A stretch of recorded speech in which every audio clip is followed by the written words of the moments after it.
Good morning students. तो कल आपने पढ़ा था रेजोनेंस के बारे में और फिर से हम उसी के आगे एक और रेजोनेंस और एरोमेटिक करेक्टर के बारे में आपने पढ़ा था। तो रेजोनेंस और एरोमेटिक करेक्टर का थोड़ा सा हम कॉम्बिनेशन देख लेते हैं किस तरह से यूज करे जाते हैं। तो सबसे पहले हम बात करते हैं, एक टॉपिक मैं आपको बताने वाला हूँ, एरोमेटिक की हम बात कर रहे हैं, एरोमेटिक करेक्टर की आज बात होगी, लेकिन ये किस तरह से हेल्प करता है हमारी, वो हमें समझना पड़ेगा। तो सबसे पहले अगर हम इसे समझते हैं तो कुछ पॉइंट्स मैं आपको बता देता हूँ, उन पॉइंट्स के बेसिस पे बताते हैं। सबसे जो पहला पॉइंट है इसके केस में, तो सबसे पहला जो पॉइंट आएगा, इस तरह से मैं एक चीज आपको समझाने की कोशिश कर रहा हूं। यहां पे आपने लिख दी कंपाउंड, लिख दी कोई ऑर्गेनिक कंपाउंड, यहां पे क्या लिखी है आपने, एनर्जी। ठीक है। जनरली ये देखा जाता है कि अगर किसी रिंग के अंदर यानी साइक्लोहेक्सेन रिंग के अंदर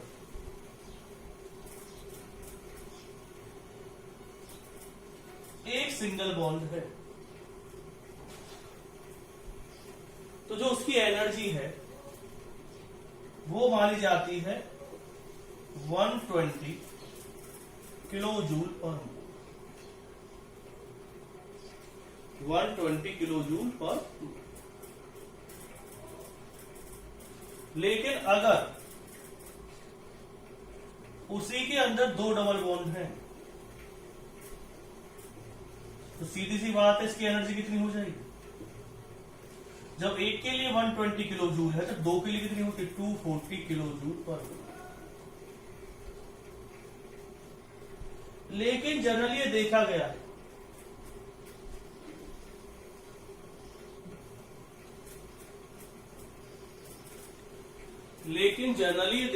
है जब हम एनर्जी की बात करते हैं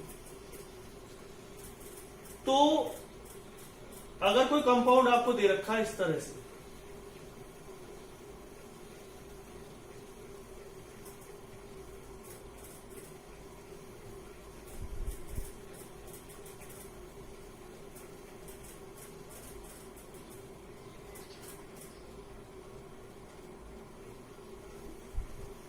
इस तरह से कोई कंपाउंड देखा गया, इन दोनों की क्या देखनी है आपको, एनर्जी देखनी है। तो इनकी जो एनर्जी है वो कितनी आएगी, वैसे तो इसकी एनर्जी कितनी होनी चाहिए, इसकी भी एनर्जी 240 किलो जूल पर मोल होनी चाहिए। इसकी जो एनर्जी वो कितनी होनी चाहिए, 240 किलो जूल पर मोल होनी चाहिए। लेकिन जब रिसर्च किया गया तो जो इसकी एनर्जी वो आई 232 किलो जूल पर मोल। ऐसा क्यों है? एक्चुअल में आपने एक चीज आपको याद रखनी है कि इसमें रेजोनेंस हो रहा है, इस वाले केस में रेजोनेंस नहीं होगा। तो रेजोनेंस से इसे क्या मिला है, स्टेबलाइजेशन मिला है। जब इसे स्टेबलाइजेशन मिलेगा तो इसकी जो एनर्जी है वो क्या हो जाएगी, जो रेजोनेंस है उसकी वजह से इसे क्या मिला है, स्टेबलाइजेशन मिला है। और जो स्टेबलाइजेशन इसे मिला है, जो इसकी एनर्जी है 240 किलो जूल और इसकी एनर्जी एक्चुअल में है कितनी, 232 किलो जूल पर मोल है। तो कितने का डिफरेंस आ गया उसमें डिफरेंस आ गया है 8 किलो जूल पर मोल। कितने का डिफरेंस आया उसमें, 8 किलो जूल पर मोल का डिफरेंस आया। तो इसी डिफरेंस को क्या कहते हैं, जो इन दोनों के बीच डिफरेंस आया है कितना, 8 किलो जूल पर मोल, किसकी वजह से आया है, रेजोनेंस की वजह से आया। इसे क्या कहेंगे हम, रेजोनेंस एनर्जी। ठीक है। इन दोनों के अंदर जो डिफरेंस आया है उसे क्या कहेंगे हम, इन दोनों के डिफरेंस को रेजोनेंस एनर्जी कहेंगे। अगर कोई कंपाउंड आपको दे रखा है, कोई कंपाउंड किस तरह का दे रखा है, अगर उसके अंदर 3 ट्रिपल बॉन्ड हैं तो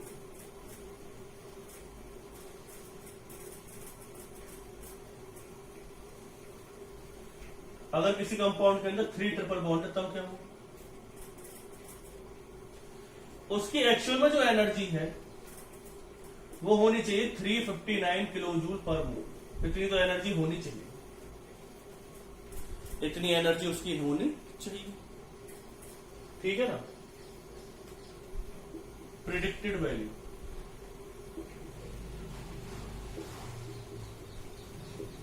ये प्रिडिक्टेड वैल्यू ले लिया, लेकिन इसकी एक्चुअल में एनर्जी है कितनी?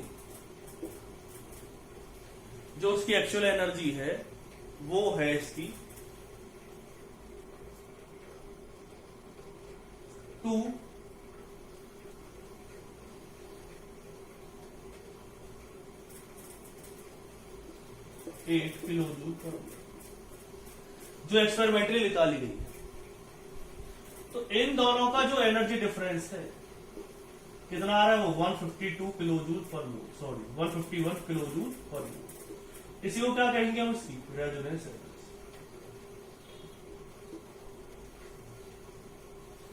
यानी कि मैं इससे बताना चाह रहा हूं कि क्या फर्क पड़ता है रेजोनेंस की वजह से किसी भी कंपाउंड के अंदर। आप देख रहे हैं रेजोनेंस की वजह से या एरोमेटिक कैरेक्टरिस्टिक्स में आ जाने की वजह से इसकी जो एनर्जी है उसके अंदर स्टेबिलिटी क्या होगी, मतलब इस कंपाउंड के अंदर स्टेबिलिटी क्या होगी, ज्यादा, तो उसकी एनर्जी क्या हो गई है, कम। इसकी एनर्जी भी स्टेबिलिटी की वजह से क्या होगी, कम। तो जो एक्चुअल में एनर्जी है और जो तुम्हारी आई है, जो प्रिडिक्टेड वैल्यू है उसकी, और जो तुम्हारी एनर्जी आई है, उनका जो डिफरेंस होता है उसे क्या कहते हैं, हम रेजोनेंस एनर्जी कहते हैं।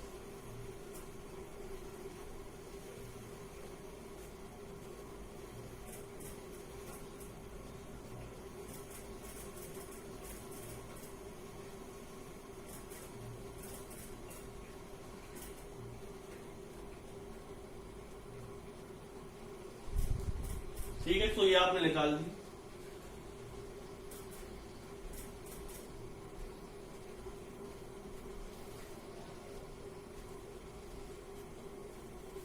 तो इसे आप पहले नोट डाउन कर लीजिए।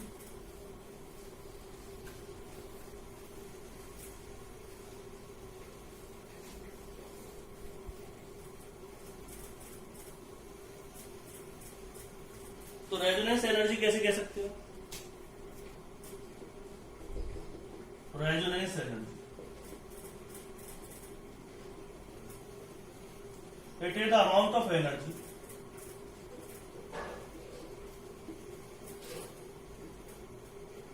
या it is the energy difference, it is the energy difference between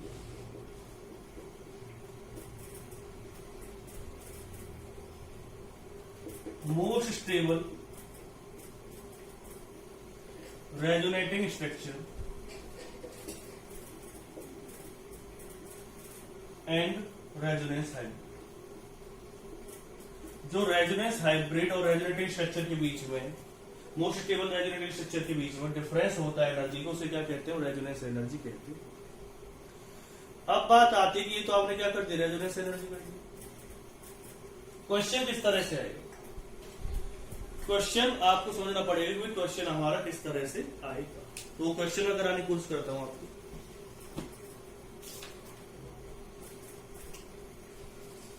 जैसे कि आपको एक कंपाउंड दे रखा है इस तरह से, बेंजीन होकर इसकी रिएक्शन करवाई आपने H2 के साथ। यहां पे कोई कैटलिस्ट आपने लिया है, इसके अंदर क्या आ गई है, इस तरह से रिंग आई, ये तो आपसे कहा जाए कि भाई इसके बीच में डेल एच की वैल्यू निकाल, तो डेल एच की वैल्यू आप किस तरह से इसकी निकालेंगे। तो याद रखना, डेल एच की वैल्यू कैसे निकाल सकते हो आप, energy of product minus energy of reactant.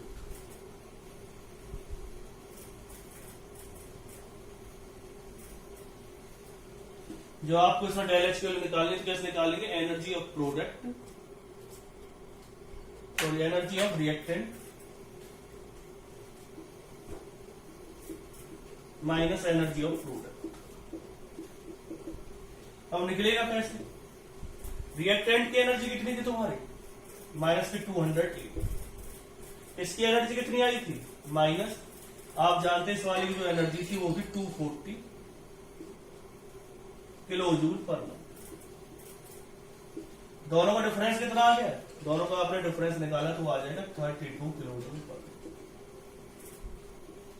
तो इस तरह से आप कोई भी क्वेश्चन कर सकते हैं कि अगर एनर्जी डिफरेंस निकालना है तो एनर्जी ऑफ रिएक्टेंट में से किसको माइनस करना है, एनर्जी ऑफ प्रोडक्ट को, तो आपके पास डेल एक्स की वैल्यू आ जाएगी। डेल एक्स का मतलब क्या होता है, एनर्जी डिफरेंस।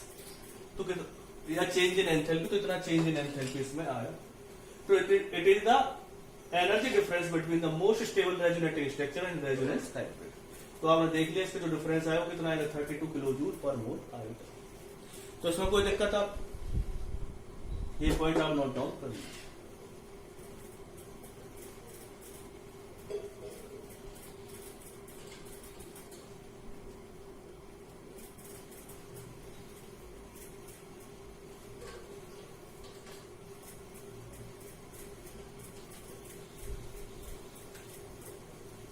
नेक्स्ट क्वेश्चन है कुछ,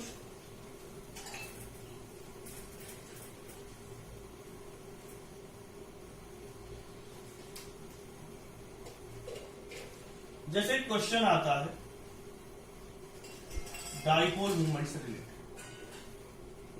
डाइपोल मूवमेंट क्या होता है, डाइपोल मूवमेंट होता है डिस्टेंस इनटू चार्ज। अब एक क्वेश्चन बहुत आता है,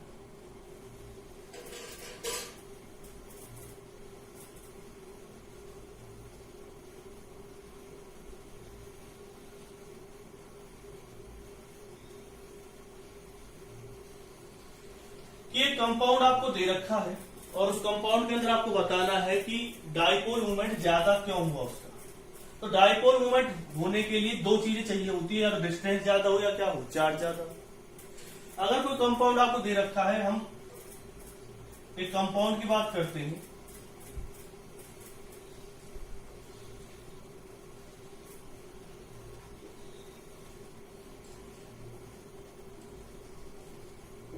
इस तरह से आपको कंपाउंड दे रहा है और आपसे कहा जाए इसका डाइपोल मोमेंट निकाल के बताओ, तो आप इसका डाइपोल मोमेंट क्यों निकाल लेंगे।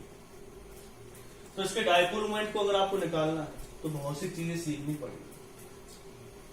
तो जब सभी चीजें सीखनी पड़ेगी, डिस्टेंस इनटू क्या दे रखा, आपको चार्ज दे रखा, और निकालना क्या है, आपको इसका डाइपोल मोमेंट निकालना है। तो डाइपोल मोमेंट इसका मतलब निकालना नहीं, डाइपोल मोमेंट आपको बताना है इसका डाइपोल मोमेंट ज्यादा क्यों होता। तो एक चीज मैं आपको बता देता हूं, एक्चुअल में अगर आप इस वाले बॉन्ड को तोड़ते हैं, लेकिन तोड़ेंगे तो सबसे पहला क्वेश्चन है इसमें ये, तो इसे तोड़ने का एक रीजन है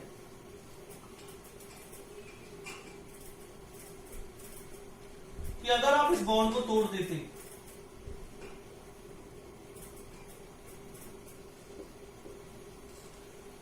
1 2 3 4 5 6 7 7 नंबर रिंग 1 2 3 4 5 6 7 7 नंबर रिंग।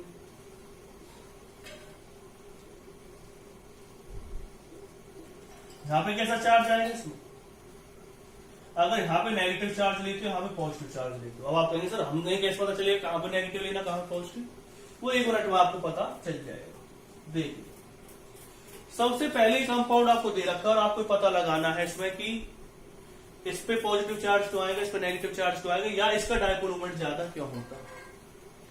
तो सबसे पहली चीज क्या है, इसमें आपको 7 मेंबर रिंग दे रखी, इसमें कितने मेंबर रिंग दे रखी, 5 मेंबर रिंग देखी। दोनों को आपने ध्यान से देखा, ध्यान से देखने के बाद एक चीज आपके माइंड में आई कि इसमें कितने साइक्लिक है, बिल्कुल जी साइक्लिक। क्या इसमें हर एक एटम sp2 हाइब्रिडाइज, बिल्कुल sp2 हाइब्रिडाइज। 1 2 ये भी डबल बॉन्ड से अटैच है, इसे पॉजिटिव चार्ज है। कार्बोकैटायन होता है वो कैसा होता है, sp2 हाइब्रिडाइज होता है। तीसरी चीज क्या है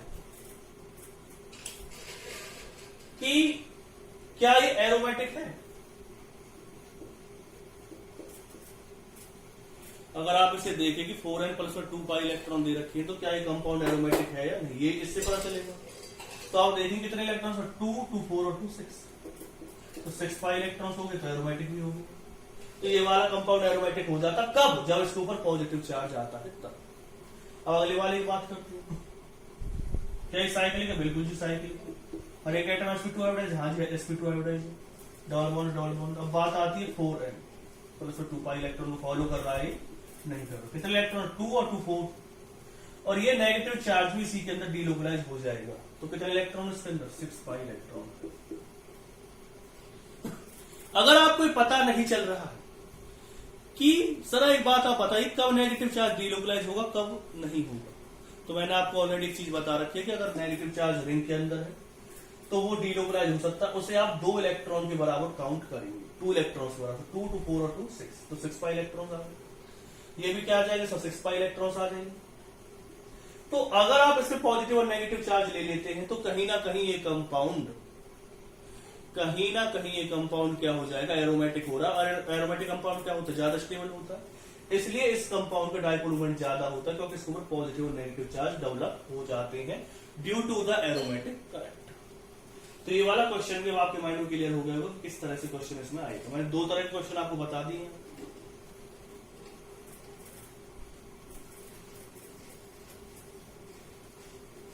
थर्ड की बात करते हैं तो कुछ एग्जांपल्स आपको दिए होंगे और उन एग्जांपल्स के बेसिस पर आपको पता लगाना कि एरोमेटिक है या नहीं।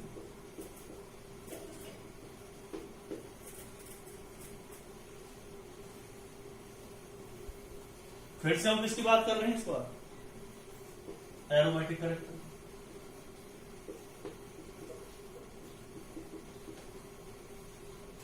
ठीक है, तो इसके एरोमेटिक करेक्टर की बात करते हैं, साइक्लिक है। हाँ जी बिल्कुल साइक्लिक। क्या हर एक एटम sp2 हाइब्रिडाइज है? नहीं। ये कैसा हो गया sp3।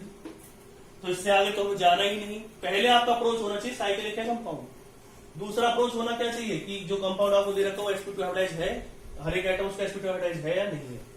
तीसरा क्या होना चाहिए, आपका ध्यान देना चाहिए जो कंपाउंड आपको दे रखा है क्या उसके अंदर 4 पाई या 6 पाई इलेक्ट्रॉन्स है या नहीं। तो ये सेकंड पे क्या हो गया है, कैंसिल आउट हो गया, तो कंपाउंड एरोमेटिक नहीं। नेक्स्ट वन की बात करते हैं।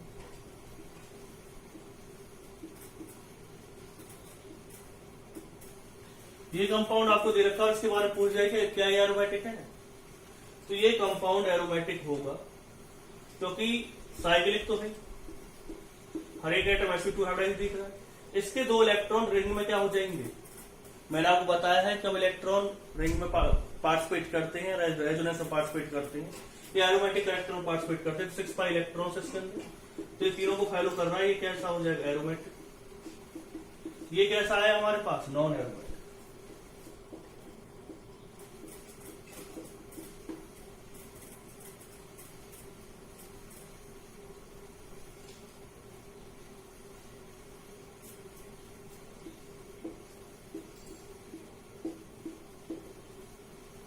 इसकी अगर हम बात करते हैं तो ये एरोमेटिक होगा या नहीं होगा, ये इसके बारे में डिस्कस कर लेते हैं। सबसे पहले क्या साइक्लिक है, बिल्कुल है जी साइक्लिक। क्या हर एक एटम sp2 हाइब्रिडाइज, बिल्कुल है जी। इस पे पॉजिटिव चार्ज है तो sp2 हाइब्रिडाइज होगा, इसके इलेक्ट्रॉन डीलोकलाइज हो जाएंगे। कितने इलेक्ट्रॉन के अंदर, 6 पाई, 2 to 4 और 2 6। जो इलेक्ट्रॉन किसमें पार्टिसिपेट कर रहे हैं, डीलोकलाइजेशन में पार्टिसिपेट कर रहे हैं, उन्हें हम काउंट करेंगे। 2 इलेक्ट्रॉन पार्टिसिपेट करेंगे, 2 to 4 और 2 6, तो 6 पाई इलेक्ट्रॉन भी है। तो कुल मिलाकर के कैसा होगा, कुल मिलाकर के एरोमेटिक होगा।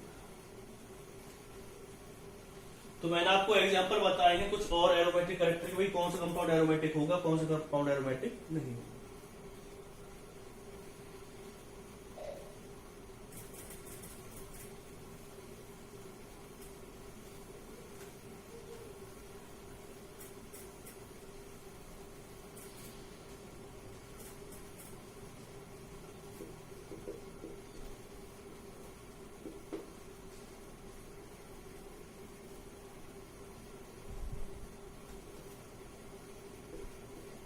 नेक्स्ट की बात कर रहे हैं हम एनुलिन्स की।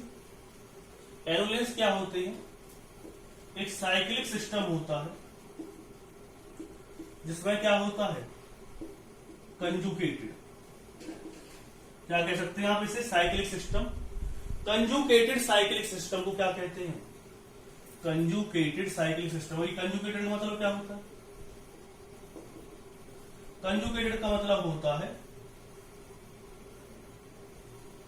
रेजोनेंस होना, यानी कि एक तरह से रेगुलर फॉर्म में रेजोनेंस हो। रेगुलर फॉर्म का मतलब क्या होता है,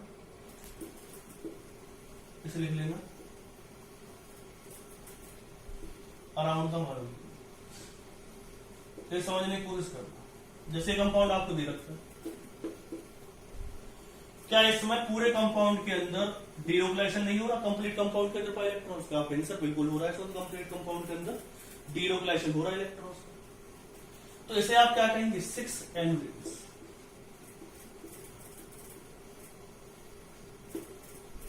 क्या कह सकते हैं आप इसे, 6 एनुलिन्स कह सकते हैं। अगर आपसे ये कहा जाए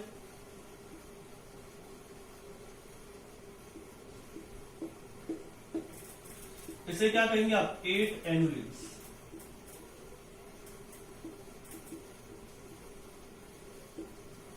इसे 8 एनुलिन्स क्यों कहेंगे, कितने इलेक्ट्रॉन, 2 2 4 2 6 2 8, और सभी के सब पार्टिसिपेट कर रहे हैं, पूरे मॉलिक्यूल के अंदर क्या हो रहा है, कंजुगेशन हो रहा है। तो इसे क्या कह सकते हैं आप, 8 एनुलिन्स कह सकते हैं। ठीक है, 8 क्यों कहेंगे, क्योंकि इसके अंदर कितने कार्बन एटम है, 8। इसके अंदर कितने कार्बन एटम, 6। ऐसे ही एनुलिन्स की बात हम कर रहे हैं जिसके अंदर आपको देखना है एरोमेटिक कैरेक्टर है या नहीं। तो देखो एरोमेटिक कैरेक्टर कैसे देखेंगे, ये तो आपको समझ में आ गया होगा, जिसमें एक रेगुलर कंजुगेशन हो रहा रहे, पूरे सिस्टम के अंदर इलेक्ट्रॉन डीलोकलाइज होते रहे। जैसे कि अगर आपसे कहा जाए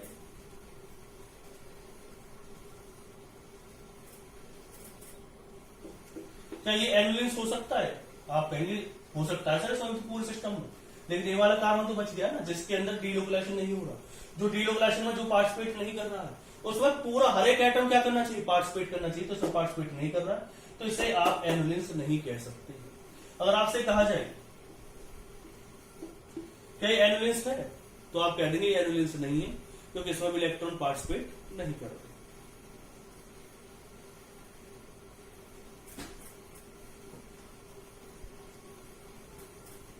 नेक्स्ट क्वेश्चन पे आते हैं। हमें देखना है कि इसमें एनुलिन्स जो होते हैं किस तरह से रेजोनेट होंगे या नहीं होंगे।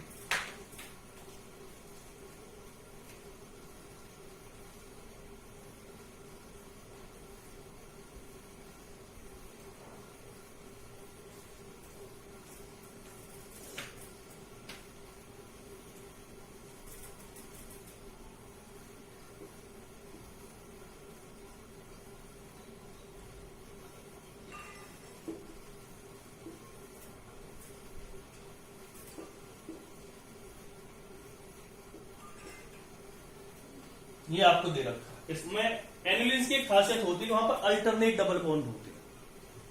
क्या होते हैं अल्टरनेट डबल बॉन्ड, अगर अल्टरनेट डबल बॉन्ड भी नहीं है तो कहीं ना कहीं से उसमें रेजोनेंस पार्टिसिपेट कर रहा होगा। जैसे नेगेटिव चार्ज है, इसमें कहीं पर भी रेजोनेंस रुकेगा नहीं, ये इधर चला जाएगा, ये इधर चला जाएगा, ये इधर चला जाएगा, इधर चला जाएगा, ये इधर चला जाएगा, ये इधर चला जाएगा, फिर क्या होगा, ये वाला इधर चला जाएगा, ये वाला इधर चला जाएगा। मतलब इसमें एक तरह से पूरे कंपाउंड के अंदर रेजोनेंस होता रहेगा। इसे क्या कहेंगे आप, 16 एनुलिन्स। 16 को कहेंगे कितने कार्बन इसके अंदर, 16 कार्बन। फिर क्या कहेंगे कितने, इसे क्या कहेंगे आप, डाई एनाइंस, क्योंकि इसके अंदर 2 नेगेटिव चार्ज। अब हमें देखना है कि कंपाउंड एरोमेटिक है या नहीं, साइक्लिक तो है। दूसरा क्या देखते हैं हम उसमें, क्या ये हर एक एटम sp2 हाइड्रोजन, बिल्कुल भी sp2 हाइड्रोजन, इसे फॉलो कर रहा है, इसे फॉलो कर रहा है। तीसरा क्या,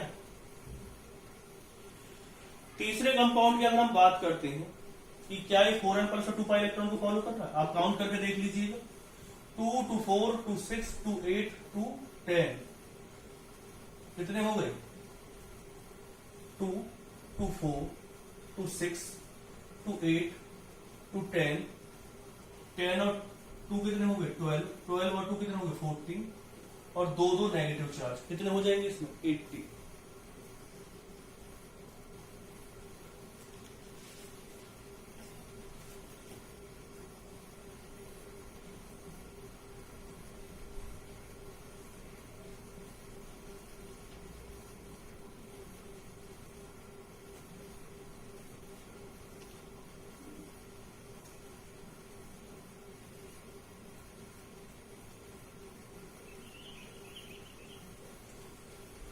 तो 2 2 4 2 6 6 और 4 10 10 और 4 कितने होंगे, 14 14 और 2 कितने हो गए, 80, कितने हो गए इसमें, 80। अब 4n प्लस में 2 इलेक्ट्रॉन्स में क्या आता है, बिल्कुल आता है 18 इलेक्ट्रॉन्स आते हैं। तो ये तीनों कंडीशन को फॉलो कर रहा है एरोमेटिक करेक्टर की, इसलिए कैसा होगा, एरोमेटिक होगा। एक चीज और मैं बता देता हूं, जो इस तरह का कंपाउंड होता है जो कि एक एनुलिन्स ही है, इसे क्या कहेंगे आप, ऑक्टाटेट्राईन।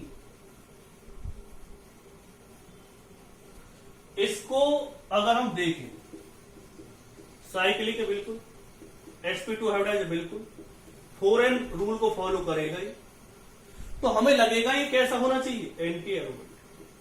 लेकिन ये एंटी एरोमेटिक नहीं होता है, ये मैं आपको बता देता हूं। इसे नोट डाउन कर लेना, एक तरह का एक्सेप्शनल केस है। हमें लगेगा कि ये कैसा होता है, एंटी एरोमेटिक होता है, लेकिन जो ऑक्टाटेट्राईन है वो एरोमेटिक एक्चुअल में होता ही नहीं है। फिर आप सर फिर क्या होता है, ये तो अलग ही वो बता दिया आपने। तो मैं आपको बता देता हूं, ये एक कैसा कंपाउंड है, ये एक नॉन एरोमेटिक कंपाउंड है, नॉन एरोमेटिक।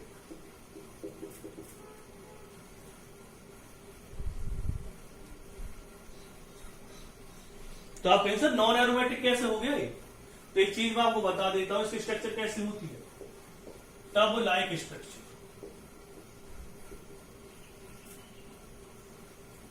इसकी स्ट्रक्चर एक्चुअल में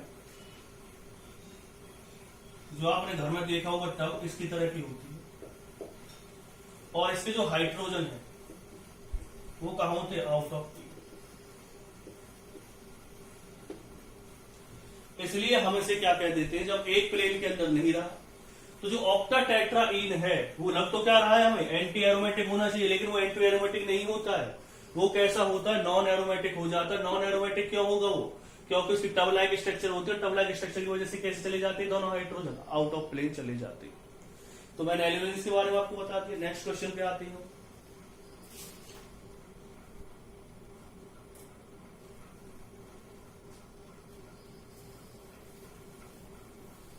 तो आप पता लगा लेंगे ना कि कौन सा कंपाउंड एरोमेटिक है, कौन सा कंपाउंड एरोमेटिक नहीं है। फिर आप ये भी जानते हैं एरोमेटिक कंपाउंड ज्यादा स्टेबल होती है कंपेयर टू किसके, नॉन एरोमेटिक के। जैसे कि आपसे कहा जाए ये कंपाउंड दे रखा है और इससे पूछ लिया जाए कि दोनों में से कौन सा ज्यादा स्टेबल है। अगर मैं इसकी बात करूं, साइक्लिक है, sp2 हाइब्रिडाइज भी है, ये भी क्या है, साइक्लिक है, sp2 हाइब्रिडाइज। लेकिन कौन सा रूल को फॉलो करेगा, 4n प्लस 2 पाई इलेक्ट्रॉन। तो ये किसको फॉलो करेगा, 4n। तो ये कैसा है, एंटी एरोमेटिक। ये कैसा है, एरोमेटिक। तो आप समझ गए होंगे कौन सा ज्यादा स्टेबल होगा। वैसे मैं आपको लिखवा चुका हूं, तो ये वाला क्या होगा, ज्यादा स्टेबल होगा। तो नेक्स्ट टाइप के क्वेश्चन पूछे जा सकते हैं, कौन ज्यादा स्टेबल होगा, कौन ज्यादा स्टेबल नहीं होगा। वो हाइड्रोजनेशन, वो आपसे पूछा जा सकता है, डेल एच की वैल्यू पूछ जा सकती है किसी रिएक्शन के अंदर, कि रिएक्शन की डेल एच की वैल्यू क्या रहेगी, यानी एंथैल्पी ऑफ रिएक्शन क्या रहेगी। तीसरा पूछा जा सकता है कि कौन सा एनुलिन्स क्या होगा, एरोमेटिक होगा, कौन सा नहीं होगा। फोर्थ क्वेश्चन क्या पूछा जा सकता है आपसे, एरोमेटिक करेक्टर के बारे में पूछा जा सकता है कि भाई ये aromatic, anti aromatic, non aromatic किस तरह कंपाउंड है। नेक्स्ट क्वेश्चन एक तरह का और भी आता है, उसमें पूछा जाता है कि जो कंपाउंड है वो किस तरह से एरोमेटिक बनेगा।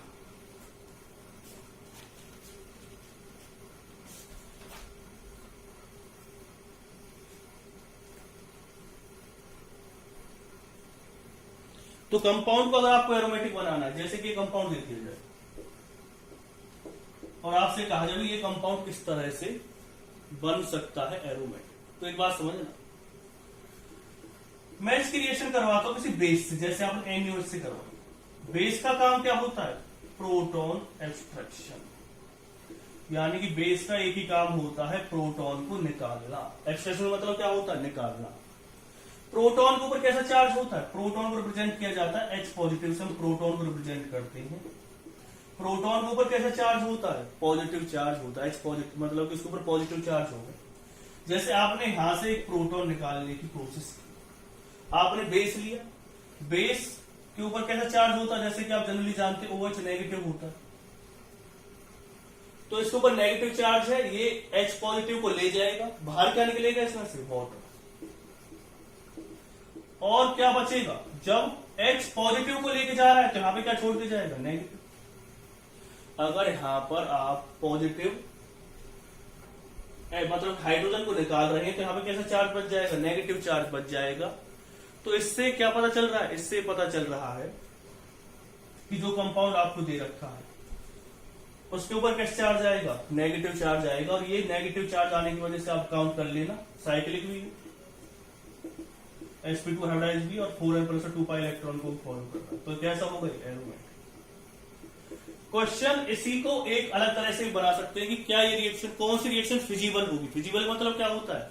जो रिएक्शन इजीली हो जाए। जैसे कि आपसे कहा जाए कंपाउंड आपने लिया, यहां पे दे रखा है Cl और आपने इसकी रिएक्शन करवा दी AgNO3 के साथ। ठीक, किसके साथ रिएक्शन करवाई आपने? AgNO3 के साथ रिएक्शन करवाई।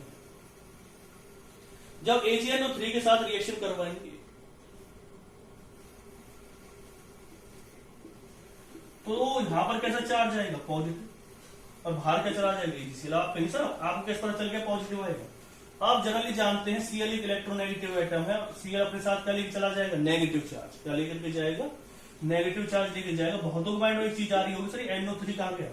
तो NO3 नेगेटिव इस पॉजिटिव के साथ इस तरह का बॉन्ड बना लेगा। ठीक है ना? और इसमें अगर आप चाहते हैं कि Na पॉजिटिव कहां गया तो यहां जाएगा। अब बात आती है कि जो ये कंपाउंड आपको दे रखा है, क्या ये रिएक्शन फिजिबल है? यानी कि क्या ये रिएक्शन हो सकती है? अगर कंपाउंड एरोमेटिक बन रहा है तो रिएक्शन होगी फिजिबल, और अगर कंपाउंड एरोमेटिक नहीं बन रहा तो रिएक्शन किसी भी कीमत पे फिजिबल नहीं होगी। जब फिजिबल नहीं होगी रिएक्शन तो आप देखिए पहले साइक्लिक है, बिल्कुल है जी साइक्लिक, sp2 हाइब्रिडाइज भी, लेकिन बनेगा कैसा कंपाउंड? Anti aromatic. क्योंकि इसके अंदर कितने पाई इलेक्ट्रॉन? 4 पाई इलेक्ट्रॉन है। तो ये रिएक्शन फिजिबल नहीं होगी। तो आपको देखना भी है कौन सी रिएक्शन फिजिबल होगी, कौन सी नहीं होगी, किस तरह से किसी कंपाउंड को एरोमेटिक बनाया जा सकता है।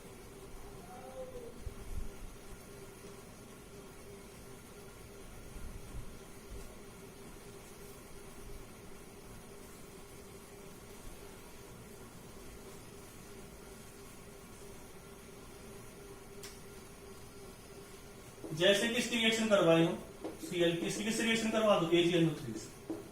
फिर इस बात क्या बाहर निकलेगा? AgCl। क्या छोड़ जाएगा? Positive charge. तो ये कंपाउंड एरोमेटिक है, तो रिएक्शन कैसी हो जाएगी? फिजिबल हो जाएगी। अगर आपको एक कंपाउंड दे रखा है इस तरह का,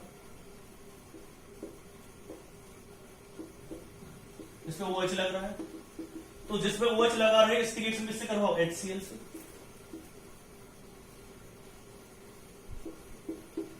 यहां पे क्या छोड़ के जाएगा? Positive charge. बाहर क्या निकल जाएगा? वाटर। इसके साथ क्या लग जाएगा? Cl। तो ये भी क्या होगा? एरोमेटिक। तो क्वेश्चन आ सकता है कि कैसे किसी कंपाउंड को आप एरोमेटिक बनाएंगे। तो आप इस तरह से आपको देखना पड़ेगा कौन किसी के साथ Cl लग रहा है तो